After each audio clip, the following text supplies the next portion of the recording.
देवेंद्र फडणवीस साहेब काय म्हणतायत याच्यावरती असतं काय असतं शेवटी आता दुसऱ्याला दोष देण्यापेक्षा बोलून कोण घेतंय आणि वाद कोण लावतं मारामाऱ्या कोण लावतं ज्यांचा मराठ्यांचा संबंधच नाही ते जाणून बुजून का भांडणं विकत घेत आहेत हे सगळ्याला कळतं.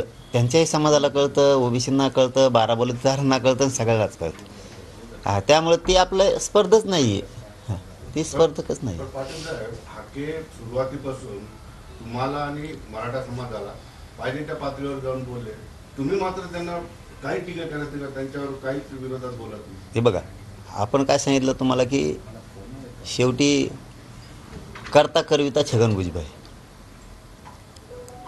त्यांनी काय दंगली घडायच्यात, काय ओबीसी मराठ्यात वादा लावायचे तो ठरवतो.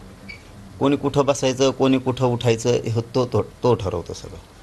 त्यामुळं दुसऱ्याला दोष देऊन उपयोगच नाही ना. जर आपल्याला सामाजिकरण आणि राजकीयकरण जर आपल्याला कळतंय तर तेवढा मी थोडा शहाणा आहे, मला तेवढी अक्कल आहे. करता करविता कोण आहे, मग करणाराला करून घेणारा दोषी आहे. त्याला काय दुसऱ्याला दोष देऊन उपयोगच नाही ना.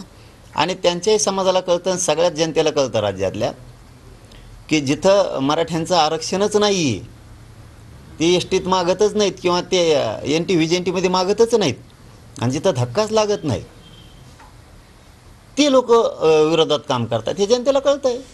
त्यांच्यासुद्धा हे फुकट भांडण विकत घेण्याचं काम आहे ते आम्ही नाही महत्त्व देतो, त्या विषयाला महत्त्वच देत नाहीत आम्ही. कधी गिनीत नाहीत आणि गिनीणार बी नाहीत.